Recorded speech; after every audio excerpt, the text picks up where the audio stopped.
是不是觉得我会说喂五谷还是喂饲料的问题？不，我们今天不谈这个，我们说一点我们养鸡内行人才知道的事情。我尽量说的简单通俗一点，但这个视频可能会得罪很多人，养鸡的、卖鸡的。首先，你回忆一下，你最近一次在菜市场买一只杀好的水盘鸡大概有多重？去头、去颈、去尾后，半只鸡或者1/4只鸡有多重？有没有半只鸡就1斤3、4两，甚至1斤半的？1/4的鸡有没有超过半斤的？有6两、7两，甚至8两的？有的话，评论区告诉我一下。我是13叔，一个半桶水的养鸡佬。这次我们说的是鸡的版本问题，鸡也分版本，和手机一样，也分1代、2代、3代、4代、5代、6代，甚至13代。我以清远鸡为例吧，目前主流的清远鸡有清远鸡1号、1.3号、1.5号、2号、3号、4号、5号、6号。后面的这个数字是鸡的改良版本号，数字越大，改良的越多，鸡的生长速度也就越快，体重也会越大，但是相对应的收购价格也会越低。清远鸡1号属于耻辱版本，通常成鸡只有3斤左右，去毛去内脏减8两，头颈尾爪去掉，鸡身不到2斤。我们说的传统的正宗的清远鸡，大范围指的就是指清远鸡1号。所以千万不要怀疑，有的餐厅会跟你说我用的是正宗的清远鸡，他的说法也没毛病。但是还有比1号更纯种的清远鸡，但这个鸡苗非常的难找。按照我们当地的标准，2号鸡已经属于快大品种了。那么3号、4号、5号、6号的话，那是更快大的品种。我没养鸡之前，我一直觉得快大鸡就只有白羽鸡。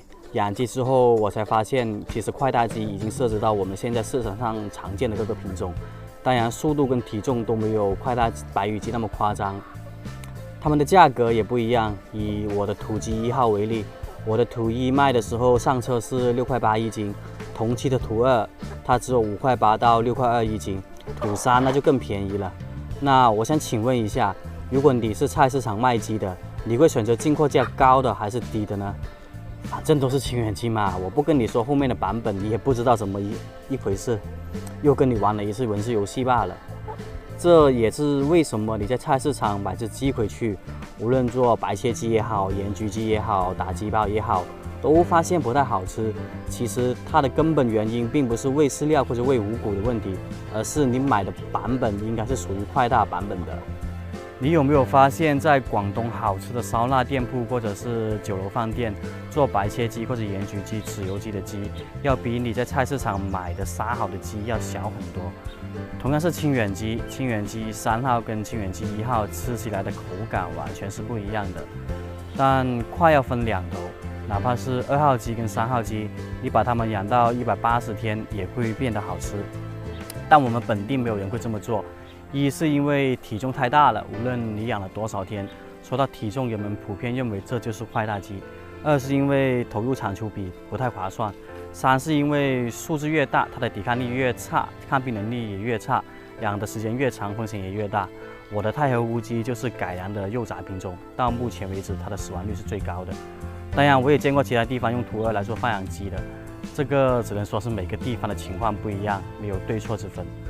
品种改良其实现在已经很常见的，像我们的本土品种，我问过很多老养户，我们当地的品种90年代那时候只有2斤不到的体重，现在已经可以改良到2斤半左右的体重了。